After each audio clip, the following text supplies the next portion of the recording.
Today I'm taking the California Zephyr, the most scenic train route in the entire Amtrak network. I'll show you exactly what this sleeper train offers, from the cars and the food, to its most unique stations, what to watch out for, and most importantly, breathtaking moments through cities, deserts, snow-covered mountains, and so much more. So, let's pick up our journey from Chicago, Illinois. Surrounded by skyscrapers and city streets, here I am at Union Station in downtown Chicago. One of the perks of departing from a major city like Chicago is getting to take in the beauty of the Great Hall with its towering columns and endless ceiling before departure. Another benefit included with the sleeper fare is access to the Metropolitan Lounge. Keep in mind, many long-distance trains depart within an hour of each other, so the lounge can get busy. It's a good idea to arrive early and maybe wait near the snack area, since refills tend to come and go pretty quickly. You can also make your onboard dinner reservation here if you have a specific time in mind. While the lounge offers plenty of space, you'll likely find just as many people filling it. The full-service bar might come in handy while you wait. Alright, I think it's almost time. Let's get ready, shall we? Here on track 20, our train was already waiting. And the first thing I noticed was this window at the very end of the car. That could offer a very unique perspective for the days ahead. And look just how massive these superliners are. Wow. We'll have a proper look around later. Let's get on board, shall we? After struggling up the narrow staircase, I was in the Roomette hallway. For the third time in a row, I was once again in room number 4. First thing I noticed, the refurbished leather seats.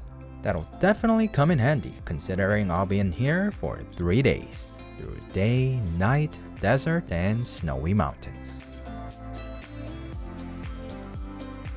This small room comes with 2 reclining chairs that recline and convert fully into a bed. And yes, when I say it's a small room, I mean really small. With the upper bunk down, you'll barely have space to move around. Pro tip here, if your luggage is about carry-on size, you might be able to slide it under the chair. The room has a small closet, just enough to fit something like a laptop bag. Beyond that, storage is pretty limited. Well, no toilet here. We get a retractable checkers table with foldable trays. Alright. Light controls are on one side with your own temperature control and one power outlet on the other.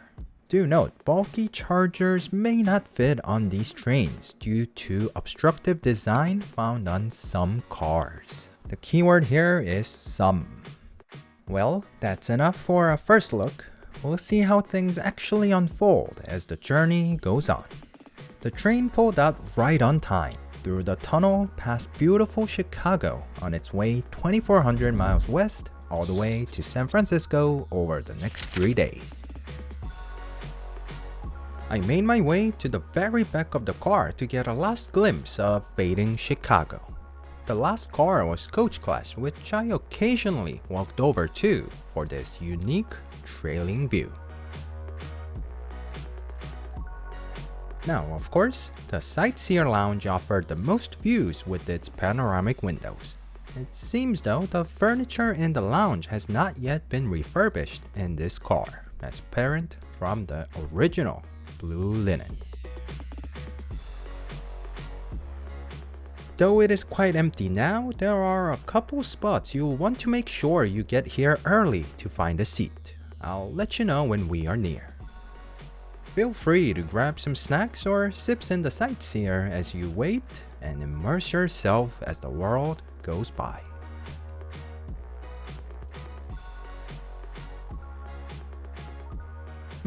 I wonder if the chair is supposed to swivel this much.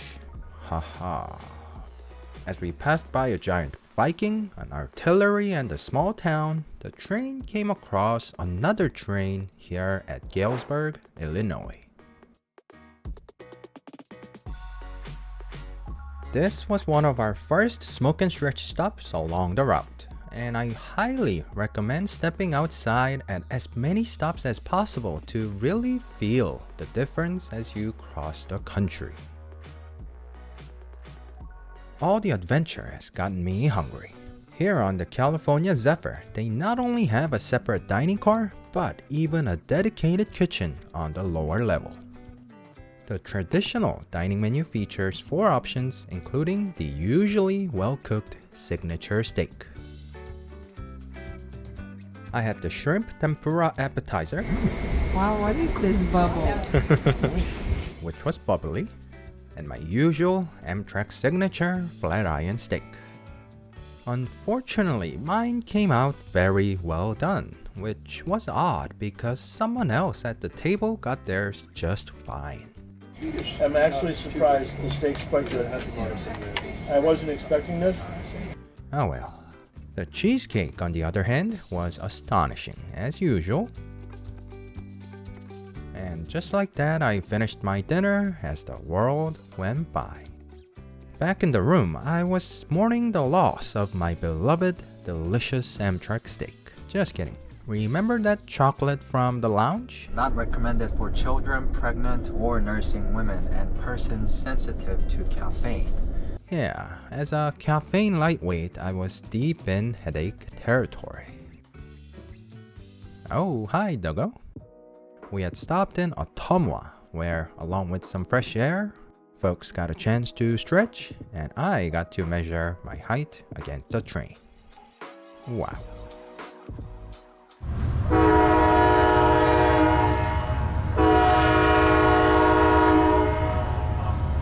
That's our goal. Now, let me show you what else is on the lower level. Off to one end are publicly shared communal spaces, and on the other are more private rooms. The communal space includes 1, 2, 3 restrooms and a shower. Wait, there are 5 doors here. What is that then? Located between 3 restrooms and the shower is room H, an accessible room for 2 with its own sink and toilet. You may have noticed it also has windows on both sides, so you can look out either way, all from the comfort of your room. Most rooms, as you can see, only have windows on one side. The family suite on the opposite end is the only other room with views on both sides of the train. Now note, neither of those rooms come with the shower. Just like me, you'll be using the public one down here. Though they provide toiletries, I recommend bringing your own. If you'd prefer your own shower, your option would be the regular bedroom on upper level, which includes a couch, a chair, and ta-da! A toilet and a shower in a room. But hey, the communal restrooms really aren't that bad.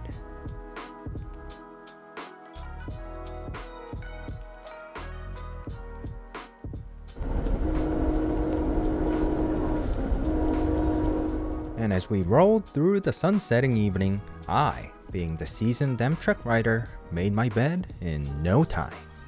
Not really. It took me a solid 5 minutes of struggling, so I do recommend asking your car attendant. It's definitely not as simple as push for bed. Of course, as a solo traveler, I could have just lowered the upper bunk, which is good to go as is, but then I wouldn't get to show off my amazing bed-making skills, right? Now, being double-deckers, these superliners have noticeably less space on the upper level, so if you're tall, watch your head. This would normally be a great time to fall asleep, unless you are a curious night owl who said, "I'm stepping off at every possible new stop." Welcome to Omaha, Nebraska. home to a historic 1898 train station now transformed into a TV studio.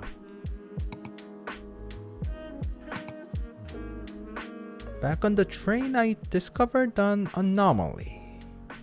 So yeah, the chair that was swiveling earlier, it finally gave in. So make sure you test yours before committing. That's just funny. Well, tomorrow is one of the big highlight days of the journey, so let's not stay up too late. Good night, Omaha. I'll see you again. Good morning. The sun hasn't risen yet, and luckily my itinerary just happened to line up with the March red moon of 2025. Well, things are only going to get more special as the day goes on. The train pulled into Denver, Colorado a little earlier than scheduled. And here in Denver is another architectural beauty boasting over 100 years of history, Denver Union Station, which even has a hotel inside. Let's go check it out. At this Denver station stop, we were given over an hour of break time, which meant if I really wanted to, I could have wandered into the city, but let's not risk it. Better to stay within sight of the station. The station has coffee and breakfast options, but... Oh, hi again, Dago. Back in my room, my breakfast quesadilla was waiting for me. This item is only found on Western routes, so I had really been looking forward to it. Filled with flaky eggs and creamy cheese, and grilled to a perfect crisp, with some sausage and potatoes, it was the perfect breakfast. Now, even well before we left Denver, the lounge car had already filled up. Of course, the fact that we were down a chair did not help either. That's because the upcoming stretch, leaving Denver and heading into the mountains, is considered the scenic highlight of the Zephyr. About 30 minutes out of Denver, we began the climb.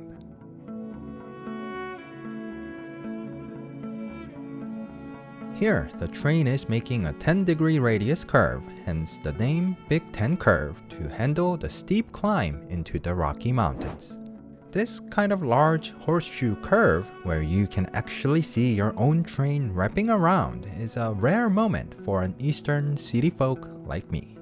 And well, get ready, there's a lot more to come.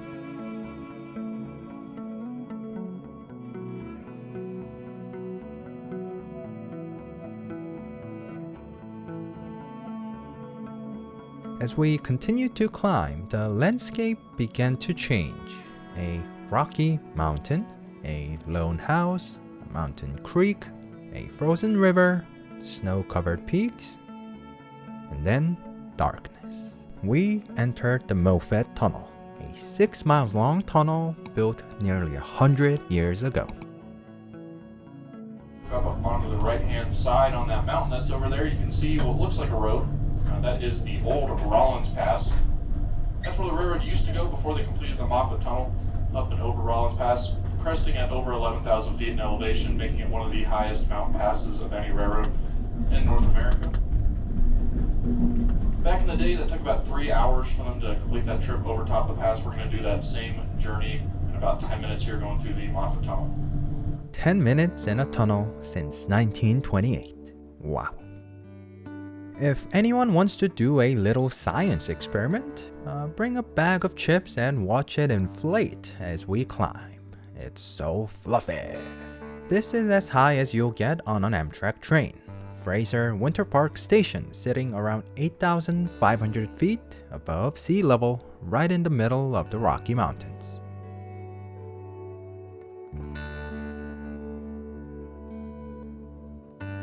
This is also your prime opportunity to head to the front of the car, say hi, take some selfies, and make a memory or two.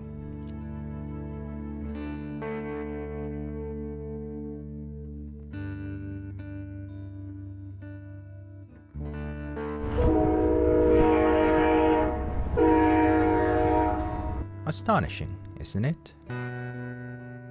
Throughout the ride, I met several passengers who said this was their very first Amtrak trip.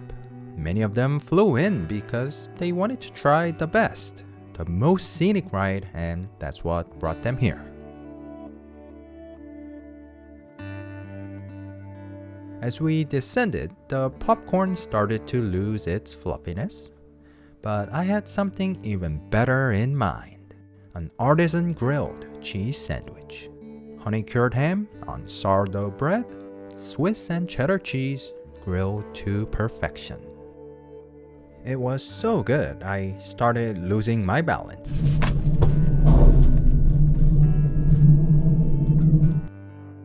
Flowing right beside us was the Colorado River, carving through the landscape. It's also one of the top spots for rafting and river recreation. Aw, what a precious moment. Another pro tip here: if you don't mind standing, the doorway can be your own quiet little lounge with views from both sides of the train. Few other passengers discovered this too and would come down here whenever the lounge filled up.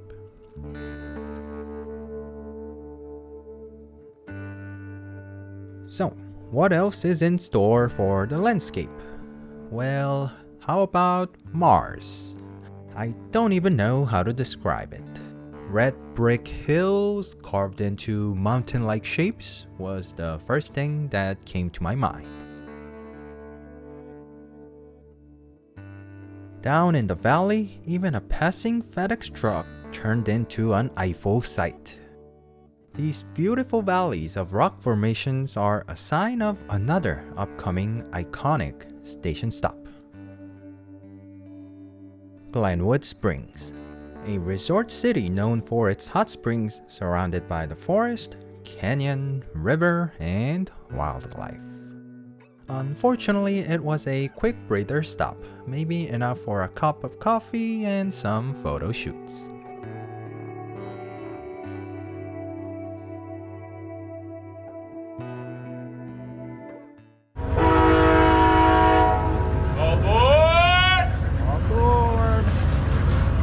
Let's continue our journey. Here in the lounge car, I spotted a fellow content creator. Maybe she was also in a room with one of those obstructive outlet designs. Just below the lounge car is the cafe car, boasting a wide selection of snacks, drinks, and light meals.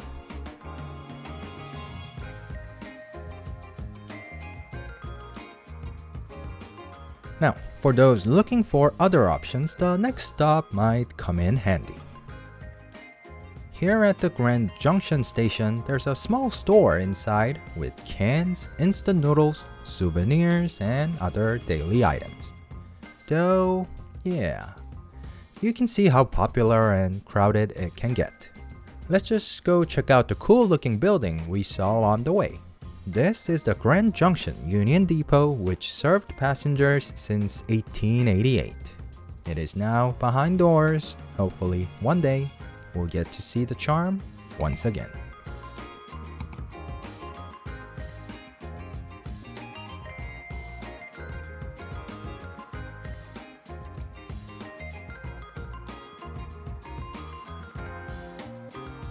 For my last dinner on board, I chose a salad for the appetizer.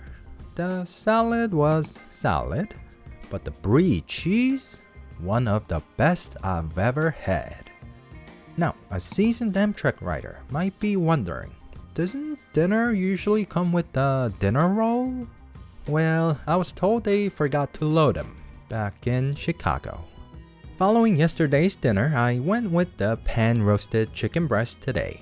It was well cooked and delicious, but I knew it wouldn't quite live up to the one I had last time at 11 p.m. after 5 hours of train delay.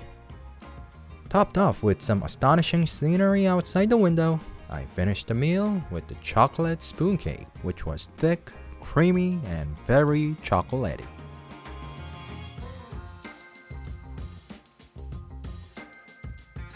As the sun began to set, the thought that tomorrow would be my last day on board slowly started to sink in. I looked around the dark, now quiet dining car and the lounge car, where I had met a couple other passengers to talk with and take a breather here at Salt Lake City, Utah.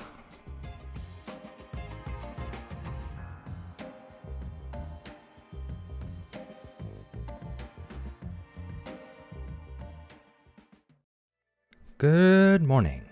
That, by the way, is once again the red moon. It was an oddly cloudy day, no matter which direction I looked.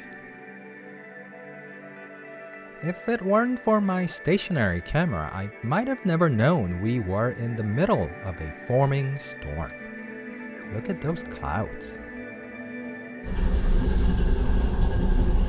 Let me introduce you to the final onboard amenity. Complimentary coffee. Available between 6 a.m. and 11 a.m., though when I checked the other day, it was still available at noon. Amtrak really does their breakfast right. We had left behind the snowy mountains and arrived in the town of Reno. Well, that's what I thought at the time. As I looked around Reno, I said my goodbye to the snowy mountains. But turns out I had completely overlooked the real wintry highlight still ahead. The crossing into California from Nevada is marked by the Truckee River and the snow-covered Donner Pass with some seriously heavy snow. Exactly a year ago, I rode the Canadian, a 5-day, almost 2,800 miles long journey. This was a bit of a memory recall, a moment of reminiscence.